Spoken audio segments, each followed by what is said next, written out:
we were talking about wanting to talk about charity, and your book, Serve to Win, that you wrote many years back. There's a Winston Churchill quote in the book that says, "We make a living by what we get, but we make a life by what we give." Yeah. I know you've been thinking a lot about how you can use your platform to create social change. Yeah. In what ways?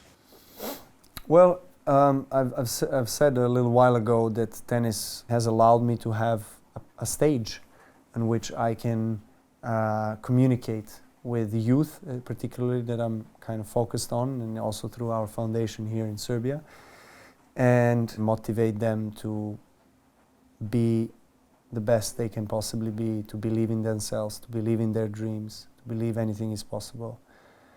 And that's something that is very dear and very important to me. I feel there is a much greater mission in life than in tennis than just winning a tennis trophy.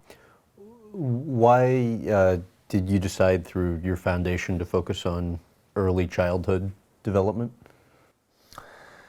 Well, we founded the foundation in 2007 with my parents.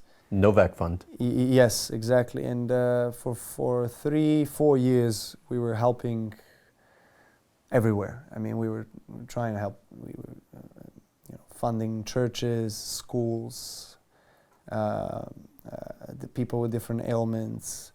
Tough to track progress. Just exactly, and we were all over the place. And then UNICEF actually provided us staggering data that there was over 50% of children not attending any preschool programs.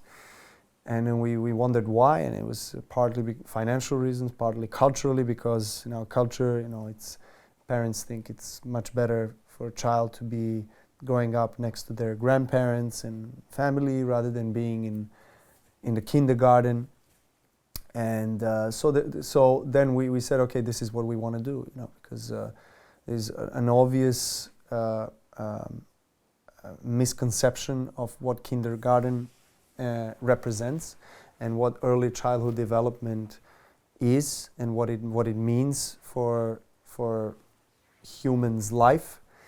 And then we back that up with the scientific evidence that says, from 0 to 7 years is the vastest growth of the human brain. So little by little, now almost 10 years later, we almost opened, I think, almost 50 and renovated 50 kindergartens. We have over almost 25,000 children in the program. So they play, they draw together, and they learn together new things. The socialization is so important. The kids have to, interact with other children and to learn to share, to learn to see the differences and appreciate the differences rather than judge and overcome obstacles and work as a team. Another aspect of our work is that we work with parents as well. So we have the project called Support, Not Perfection, for parents such as I was, that want to be perfect, they want to do everything perfect for their child, and then they realize that's not what your child needs. Your child doesn't have to have a perfect parent, it needs to have a supportive parent. The level of appreciation is really high.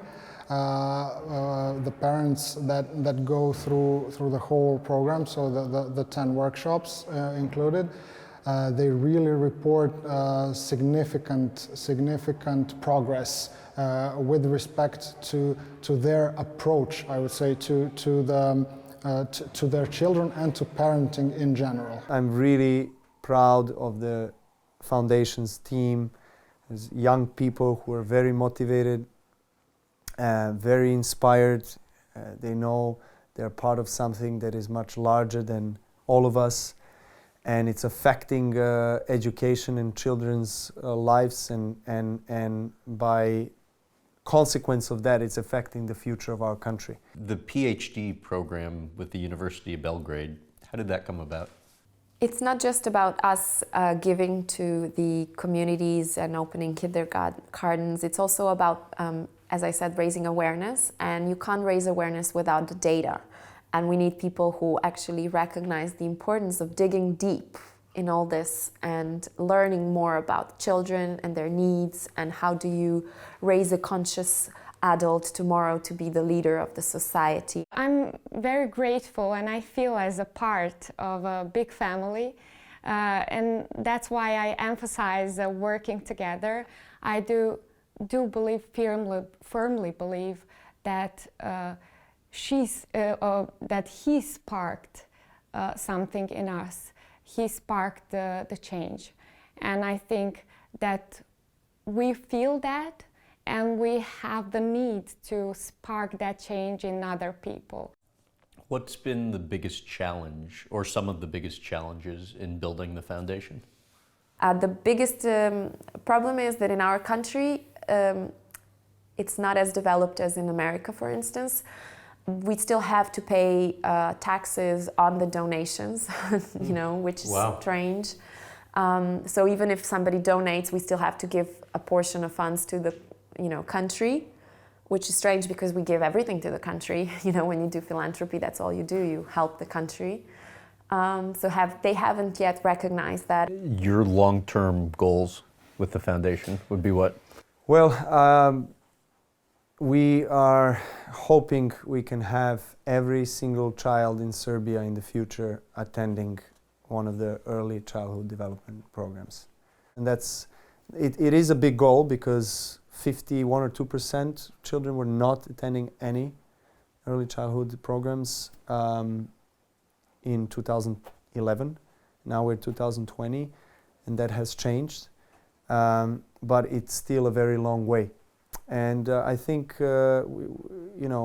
we would like to probably even go out from Serbia and start helping also other countries in the region and maybe in the world, but right now we're focused here.